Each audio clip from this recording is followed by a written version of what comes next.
నేను అనుభవిస్తూ చెబుతున్నానమ్మా. ఇవాళ నాకు అనే అవధానంలో ప్రవచనంలో చాలా నెంబర్ 1 అనే స్థానం ఉందమ్మా. నాతో సమానంగా ఉండేవారు ఇద్దరు ముగ్గురు ఉన్నారు. చాగంటి కోటేశ్వరరావు గారు, మైలవరపు శ్రీనివాసరావు గారు, సామవేదం షణ్ముఖి శర్మ గారు, ఇలా ఒక ముగ్గురు నలుగురు ఉన్నాం మేము రంగంలో. అంతే. కానీ నేను ఎప్పుడు ఆ భావన నా మనస్సుని కమ్మకుండా నేనేం చేస్తాను అంటే, నెలకి 10 రోజులు ఖచ్చితంగా దేవుడు అడిగినా సరే ఇవ్వకుండా నేను ఇంట్లోనే ఖాళీగా ఉంటా. ఏం ఒప్పుకోను. No shooting, no meeting, only with wife chatting, అంతే.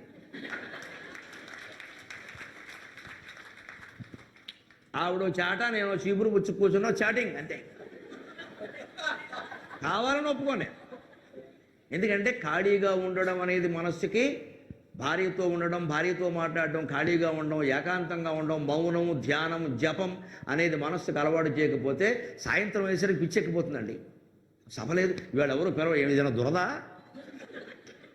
రోజు ఎవడు పిలుస్తాడు, ఎందుకు పిలవాలి అంటే మనం బాగా వృత్తి ధర్మంలో, రేపు మీరు కూడా చాలా పెద్ద ఇంజనీర్లు అవుతారు, గొప్పవాళ్ళు అవుతారు, రకరకాల రంగాల్లో పెడతారు. ఖాళీగా ఉండడం కూడా, ఏకాంతంగా ఉండడం కూడా ఇప్పటి నుంచే అలవాటు చేసుకోండి. పుస్తకం లేకుండా, ఫోన్ లేకుండా, ఫ్రెండ్ లేకుండా, కనీసం ఒక అరగంట మీతో మీరు మాట్లాడుకోవాలి. గొడుక్కున్నా మంచిదే, మీతో మీరే, ఎవరు ఉండద్దు. అసలు నేనేమిటి, నేనేం ఆలోచిస్తున్నా, నా ఆలోచనలు మంచివా చెడ్డవా, అవసరమైతే కాగితం మీద రాసేయండి. మరో మాట గుర్తుపెట్టుకోండి, ఆ అరగంట అయిపోగానే కాగితం చెప్పేయండి, కొంపలు అంటుకుంటాయి.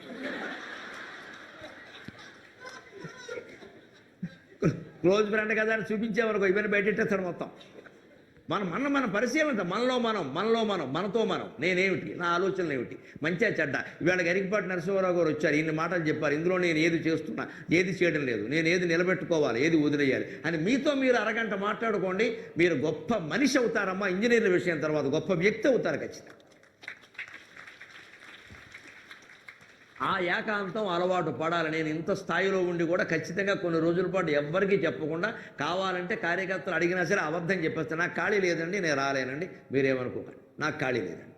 మంత్రులు, ఎమ్మెల్యేలు బోల్డ్ మంది చెప్తున్నారు, అయ్యా నన్ను క్షమించండి, నాకు ఖాళీ లేదు.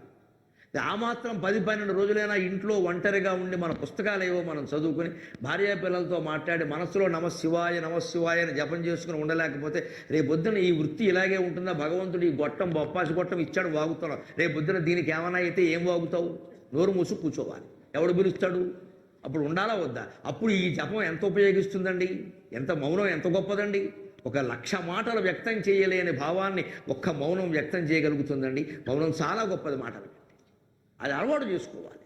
అందుకే సరిగ్గా యశవనంద అనే వ్యక్తి మంచి పేరు తెచ్చుకోవాలనే కాంక్ష ఉండాలి తప్ప, anyhow I should become celebrity, anyhow అనే మాట పనికిరాదమ్మా. ఇట్ షుడ్ హౌ, ఏమిటో తేలాల్సింది. What how, not anyhow. ఏదో రకంగా ఏమిటండి, ఏ రకంగానూ తేలాల్సిందే. చివరి మాట, చిన్నది కాని మాట, విద్యయందు వాంఛా పరివృద్ధియం. మీరైనా మేమైనా జీవితంలో చేసే పొరపాటు ఏమిటంటే, విద్య అయిపోగానే, ఉద్యోగం రాగానే చదవడం మానేస్తాం. ఇంకా చదవక్కల, ఇంజనీరింగ్ అయిపోయిందిగా, ఇంకెందుకు? ఇంటర్మీడియట్ సంస్కృతం వస్తాయి, సంస్కృతం కదా అందరూ తీసుకున్నది. అందరికీ 98 అబ్బో వచ్చేసే బాగా బ్రహ్మాండంగా. I got 98. ఈ 98 వచ్చిన వాళ్ళు ఎవరినైనా మీరు సంస్కృతంలో నీ పేరు రాయమని అడగండి. పేరే, వాళ్ళ పేరు వాళ్ళే అంటే ఇట్స్ నాట్ ఇన్ సిలబస్.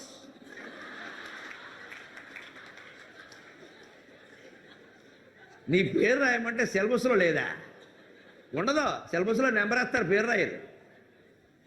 పోనీ బాబు అది కూడా వద్దాయా, నువ్వేదో ఇంటర్మీడియట్లో చదువుకున్నావు కదా ఒక శ్లోకం, పదం తుషారశ్రుత ధౌత రక్తం యస్మిన్ అదృష్ట్వాపి హతద్విపానాం విదంతి మార్గం నకరంధ్రముక్తై ముక్తాఫలై కేసరినాం కిరాతాక అని మీరు హిమవన్నగ అనే పాటల్లో కొంతమంది చదువుకున్నారు ఈ శ్లోకాన్ని. పాత సిలబస్లో ఉంది, మరి ఇప్పుడు ఉందో లేదు కానీ హిమాలయ వర్ణన ఉంది, అందులో ఉంది ఇది. ఈ శ్లోకం చదువుకున్నావు కదయా, దాని అర్థం చెప్పన్నావు అనుకో, that exam is over.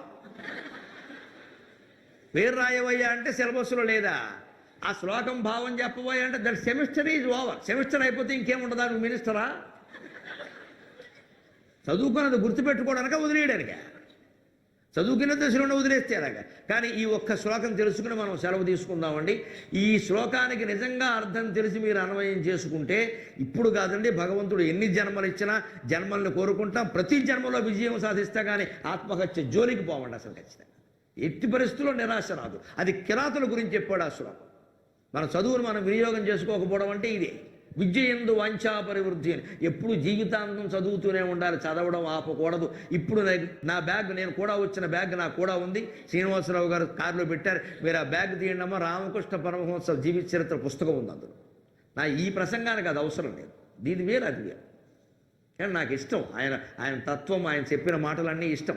Ramakrishna బోధామృతమైన 400 పేజీల పుస్తకం నా బ్యాగ్లో ఉంది. ఎందుకంటే ఇది అయిపోతుంది, నేనేదో మా ఊళ్ళో మా బంధువులు ఉన్నారు, వాళ్ళ ఇంటికి వెళ్తాను, మధ్యాహ్నం అక్కడ ఖాళీ ఉంటుంది, నాకు 2-3 గంటలు ఆ పుస్తకం చదువుకుంటా.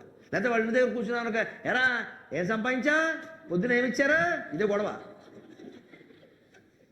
ఏదో ఇచ్చానంటే ఉండాలిరా, 4 రూపాయలు ఇప్పుడే సంపాదించుకో, ఈ ఎదవ మాటలన్నీ వస్తాయి.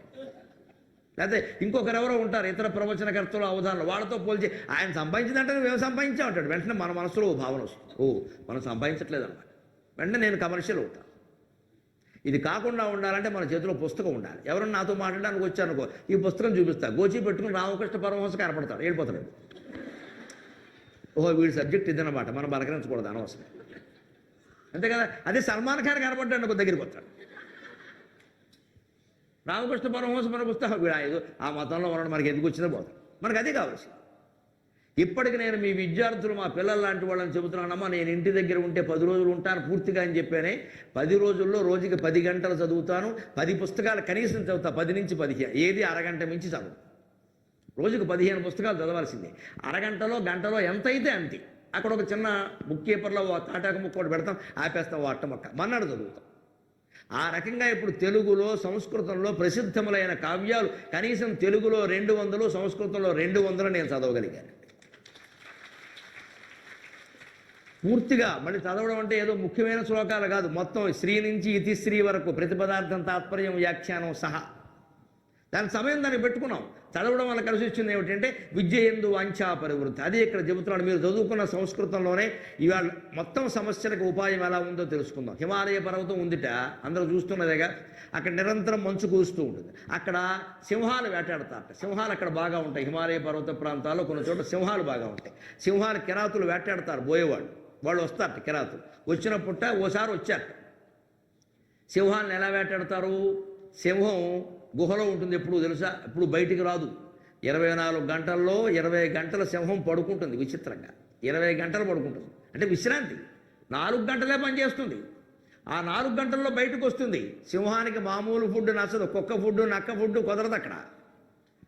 నిజకర నకర విదారిత హస్తిమస్త మస్తిష్కముగాక కేసరి జీర్ణ తృణంబు మేయునే అంటాడు పరవస్తు చెన్నైసూరి. తన వాడి గోళ్లతో స్వయంగా ఈయన కుంభస్థలం మీద దూకి తన చేతుల వాడి గోళ్లను ఉపయోగించి చీల్చి ఆ కుంభస్థలంలో ఉండే మెత్తటి మాంసాన్ని తింటుంది తప్ప 2 ఇడ్లీ పెడితే గడ్డి పెడితే తినే రకం కాదు. సింహాన్ని బోన్లో పెట్టి నువ్వు ఇడ్లీ సాంబార్ పట్టుకెళ్ళేవనుకో, అది ఏమంటుంది తెలుసా, ఇడ్లీ పక్కనెట్టి నువ్వు రా, నువ్వు ఉంటావు మంచి బాగుంటావు అల్లం చట్నీలా, అదెందుకు పక్కనట్టు అంటే. సింహం స్వభావం మీరు గమనించండి. మనం పెడితే తిందో, అది సంపాదించుకుని తింటుందండి. ప్రతి విద్యార్థి ఒక సింహంలా బతకాలమ్మా. మనం సంపాదించుకోవాలి. తల్లిదండ్రులు ఇచ్చే ఆస్తులు, మొగుడు సంపాదించాడు, పెళ్ళాం సంపాదించింది, పక్కింటి వాడు సంపాదించాడు, మనకు అనవసరం. అది వాడి సంపాదన మనం బతకడం ఏంటి? మనం సంపాదించుకోవాలి. రూపాయి అయినా మంచిదే, 10 రూపాయలైనా మంచిదే, మన సొంతం.